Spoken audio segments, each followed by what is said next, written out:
Okay, Ms. Walker, can you start with telling me a little bit about your education background? Yes, I am a biology major from Harding University.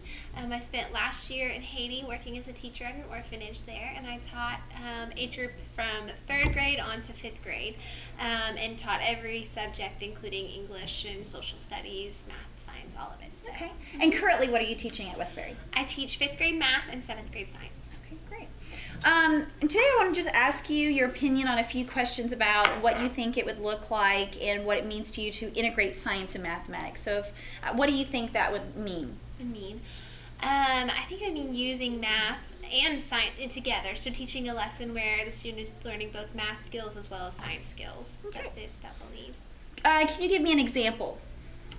Well, we do that somewhat in 5th grade math, where we learn how to use measuring skills, so like a ruler. We also talk about the triple beam balance, and those are things that they use in science as well, so that integrates those two. Great. Do you think science and mathematics are related? Definitely. I don't think that you can do math without, you can't do science without math, and then it's very difficult. You can do math but without science, but what are you going to find out that's very interesting without math, without science? So that's just numbers otherwise. That's right, exactly. In what ways do you think they're related? Other ways, like outside of school, or outside of other ways that they're related. I guess the thinking skills are very similar, very analytical, sequence sort of thinking, whereas with other subjects like English, it's more global learning, so very good. And what ways do you think integrating science and mathematics would be beneficial for students?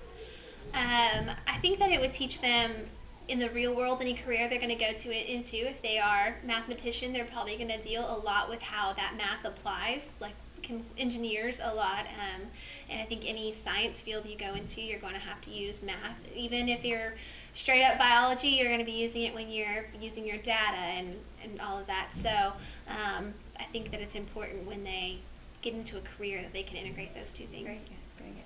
And can you think of any ways that it might be detrimental to students? I think if it were done incorrectly, in a way that they're not getting enough of one or the other, then I guess it could have problems there. But I think if it's done right, then it wouldn't ever be a problem. Very good, very good. What changes would need to be made by administration to accommodate more integration of science and mathematics? Definitely in middle school, at least, there would have to be a scheduling issue, because they're kept separate, completely and totally separate, so there have to be some sort of scheduling, or just working out through the teachers, having them work together. Very good. What fields of study require integration of science and mathematics that you can think of? I can think of a lot. We can do astronomy, biology, any of the sciences. Physics obviously is a lot of both. If you're even in medicine and health sciences, you're going to be working with it. Veterinarian science. I can't really think of any. Engineering obviously is a lot of both. So very true, very true. What grade level do you think integration should actually begin? Well, we do a lot of integration in elementary school. I think that I know Miss Borden downstairs, she does a lot of 2nd grade. They do a lot of that stuff together. So I guess it kind of really just needs to continue on through middle school and high school, that they're integrating those two things. Okay. In your teaching experience, how much integration of science and mathematics have you utilized? Well, while I was in Haiti, we definitely did a lot, because we would use our outdoor experiences. We did a lot of activities, and we would try to integrate those and talk about how our math skills related to our science skills. But and then here at Westbury, we do some of our measuring, but other than that, I don't think that we integrate that a lot. In science class, of course, we can't do a lot of the activities if we didn't have the math skills, but sometimes the math skills are a little behind what we need for science. Yeah.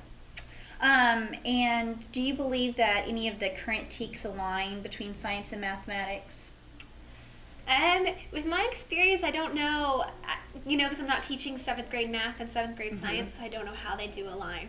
I do know with 5th grade, Miss Fontenot, she was teaching weighing with triple beam balances just when I got there too, so that must align at some point. Okay, perfect. And what do you think is the biggest obstacle of integration of science and mathematics in your opinion?